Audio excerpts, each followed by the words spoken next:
हाँ जी, तो भई स्वागत है आप सभी का एक बार फिर आपकी अपनी YouTube channel the tuition classes में। तो आज हम करने वाले हैं क्लास 7 साइंस के चैप्टर 3 के फाइबर टू फैब्रिक के क्वेश्चन आंसर्स हम यहाँ पर करने वाले हैं। चैप्टर 1 और चैप्टर 2 प्रीवियस वीडियोज़ में मैंने आपके सामने पेश कर दिया है। अगर आपने वो नहीं देखा और आपको देखना है तो ज़रूर से उसको देख लो पहले। और अब हम बढ़ते हैं चैप्टर 3 की तरफ और बिना इधर-उधर की बातें करे आइए शुरू करते हैं क्वेश्चन नंबर 1 से। तो पहला क्वेश्चन है इधर आपको 2 नर्सरी राइम्स दी गई हैं। पहला है baa black sheep have you any wool? ये तो मेरे ख्याल से सभी लोगों ने सुनी होगी। तो इसके बेसिस पे आपको पहला क्वेश्चन दिया है which part of the black sheep have wool? यानी कि शीप के कौन से हिस्से में वूल होता है? क्या सही पढ़ा था ना मैंने question? Which part of the black sheep have wool, ठीक है। तो जो शीप होता है उसमें 2 तरीके के फाइबर्स होते हैं। बाहरी तरफ से होते हैं कोर्स हेयर यानी कि थोड़े हार्ड से हेयर होते हैं और उसके नीचे छुपे होते हैं फाइन सॉफ्ट अंडर हेयर, ठीक है। ये स्किन के ज़्यादा नज़दीक होते हैं। यही जो सॉफ्ट अंडर हेयर है यही वूल का एक सोर्स है, ठीक है। ठीक है, फिर दूसरा है Mary had a little lamb whose fleece was white as snow. तो ये जो राइम है मैंने तो सुनी नहीं है, आप लोगों ने सुनी हो तो देख लो।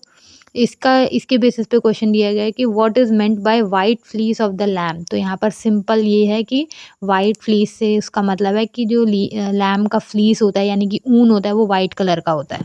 साथ ही में ये भी मतलब है कि जो शीप और गोट की जो ऊन हमें मिलता है वो नेचुरली ब्लैक, ब्राउन या वाइट कलर के हो सकते हैं। क्वेश्चन नंबर 2 में आपको सही ऑप्शन पे टिक करना है। द सिल्कवॉर्म इज़ सिल्कवॉर्म क्या है? कैटरपिलर है या लार्वा है? ए या बी क्या है?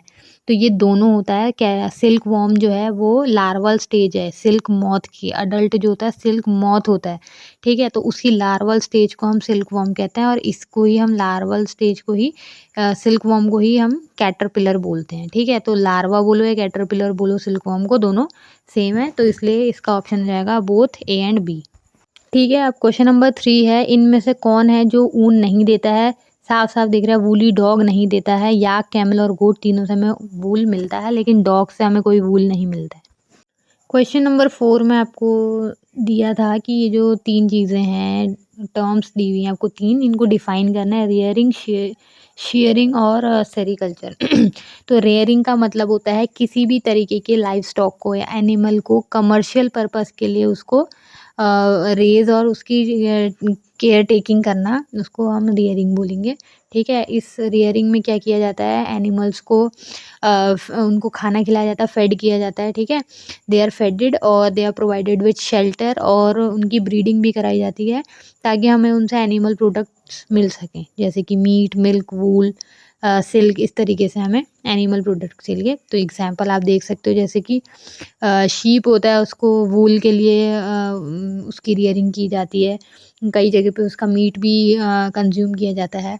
और फिर जैसे काउज़ होती हैं उनको मिल्क के लिए रियर किया जाता है। इस तरीके से इसकी एग्जांपल्स हो गए। फिर है शेयरिंग। शेयरिंग का मतलब होता है कि जब शीप को, जिसको हम वूल के लिए रियर कर रहे हैं, जिसकी हम देखभाल वूल के लिए, उसके वूल के लिए हम उसकी रियरिंग कर रहे हैं, तो जब उस शीप का वूल डेवलप हो जाता है उसके बाद उस वूल को निकालने की प्रोसेस, उसके स्किन से उसको हटाने की प्रोसेस और उसको अपने पास रखने की प्रोसेस, उसको शेयरिंग बोलते हैं, ठीक है।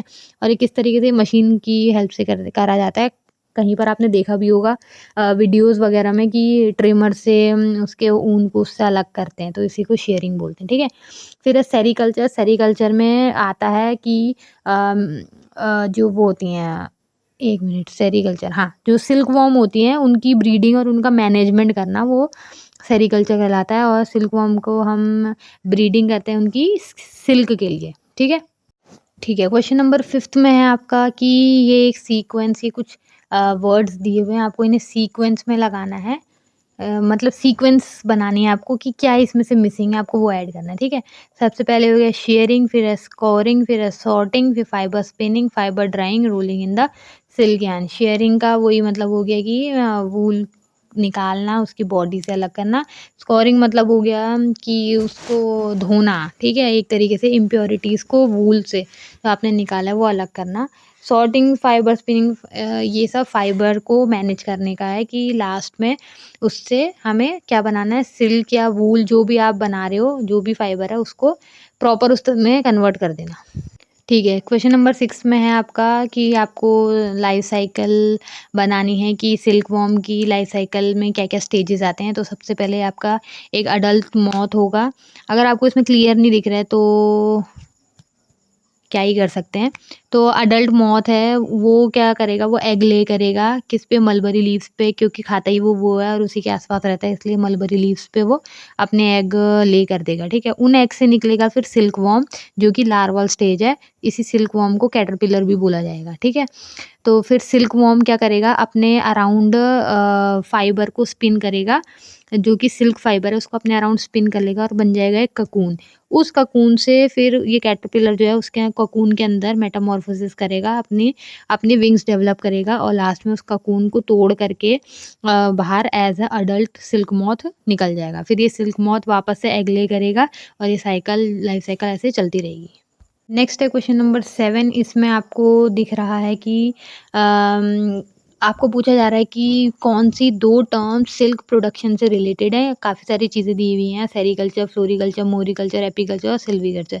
पहले मैं आपको सबका मतलब बता देती हूँ। सेरीकल्चर का मतलब होता है सिल्क का प्रोडक्शन के लिए सिल्कवॉर्म की रेयरिंग करना, ठीक है? फ्लोरीकल्चर का मतलब होता है फ्लावर्स की ब्रीडिंग और उनका मैनेजमेंट, फ्लावर्स का मैनेजमेंट और उनका प्रोडक्शन, ठीक है? फ्लोरल इंडस्ट्री में इसका यूज़ होता है। मोरीकल्चर का मतलब होता है मलबरी ट्रीज़ का मैनेजमेंट, और ये मलबरी ट्रीज़ का मैनेजमेंट होता है as a source of food for the silkworm, ठीक है? फिर आता है एपीकल्चर, जो बीज़ की ब्रीडिंग और उनके मैनेजमेंट से रिलेटेड है, और silviculture is related to the management of forest. तो अब आप समझ गए होंगे कि इसमें से क्या इसका आंसर है। सेरीकल्चर और मोरीकल्चर इसका आंसर है। हिंट में भी इन्होंने दे रखा है, ठीक है? अच्छा, क्वेश्चन नंबर 8 में है आपके 2 कॉलम दिए हुए हैं, कॉलम 1 और कॉलम 2। इसमें आपको मैच करना है अप्रोप्रिएटली, ठीक है? स्कोरिंग मैंने आपको बताया था, स्काउरिंग या स्कोरिंग जो भी आप बोलना चाहोगे। थे स्कोरिंग में मैंने आपको ये बताया था कि जो वूल है उसको निकाल करके जब हम रखते हैं तो उस वूल में बहुत सारी डर्ट और ग्रीस वगैरह हो सकता है, तो उसको उन इम्प्योरिटीज़ को हटाना, यानी कि क्लीनिंग करना उस वूल की, उसे स्कोरिंग बोलते हैं। तो इसका आंसर हो जाएगा ई, क्लीनिंग शेयर्ड स्किन, ठीक है? दूसरा है मलबेरी लीव्स। मलबेरी लीव्स क्या है, वो फूड सोर्स हैं, किसके लिए, सिल्कवॉर्म के लिए। तो इसका आंसर हो जाएगा सी, फूड फॉर सिल्कवॉर्म। फिर है याक। याक क्या देता है आपको, वूल देता है, तो ये वूल यील्डिंग एनिमल जाएगा, बी इसका आंसर है। ककून क्या है, ककून से हमें सिल्क फाइबर मिलते हैं जो कि कैटरपिलर अपने आसपास बना लेता है। तो ककून का आंसर हो जाएगा ए, यील्ड सिल्क फाइबर्स। आगे बढ़ते हैं क्वेश्चन नंबर 9, लास्ट क्वेश्चन की तरफ। इसमें आपको एक क्रॉसवर्ड पजल है, इसको आपको फिल करना है और हिंट्स आपको दिए हुए हैं, आपको फिल करते हुए जाना है, ठीक है? तो डाउन में पहला है थॉरो वॉशिंग या क्लीनिंग। मैंने अभी जस्ट आपको बताया एक क्वेश्चन पहले कि उसे स्कोरिंग बोलते हैं, तो स्कार, SCOUR इसका आंसर हो जाएगा। फिर दूसरा है डाउन में एनिमल फाइबर आपको बताना है। एनिमल फाइबर डाउन में सेकंड नंबर पे आपको 4 ब्लॉक दिए हुए हैं, इसलिए 4 ब्लॉक का वो आंसर हो जाए, 4 अल्फ़ाबेट का, तो सिल्क हो जाएगा इसका आंसर। तीसरे में आपको वूल भी हो सकता है, लेकिन अगर आप वूल लिखोगे तो वो थोड़ा बैठेगा नहीं उस पे सही, ठीक है? तो स्पेलिंग का मिस्टेक हो जाएगा। तीसरा है long thread like structure. Thread like structure को हम बोलते हैं फाइबर, ठीक है? अक्रॉस में पहला वाला है कीप्स वार्म। हमें वार्म कौन रखता है, ऊन, जो कि हम जाड़ों में पहनते हैं, ऊन से बनी हुई चीज़ें, तो वूल इसका आंसर हो जाएगा, WOOL। सेकंड है इसका its leaves are eaten by silkworm, तो मलबरी इसका आंसर है। मलबरी की पत्तियां खाकर ही सिल्कवॉर्म जिंदा रहता है। उसके बाद तीसरा है hatching from egg of moth. Moth के एग से क्या निकलता है, कैटरपिलर निकलता है, तो कैटरपिलर इसका आंसर हो जाएगा।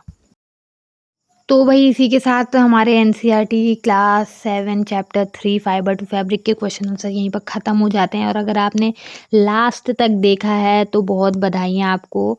और और भई अपना नाम कमेंट में लिख देना, मैं ज़रूर से अगली वीडियो में आपको ज़रूर पक्का वाला शाउट आउट दूँगी, ठीक है? सबसे पहली वीडियो में आप ही का नाम लूँगी और आपको थैंक यू बोलूँगी।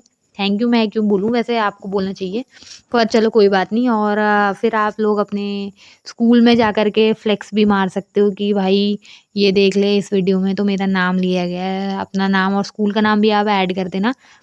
तो आज के लिए इतना ही, और अगर आपको कहीं भी लगा हो कि कुछ ना कुछ इसमें मिसिंग था या इस चीज़ में कमी रह गई, तो प्लीज़ मेरे को ज़रूर से बताना।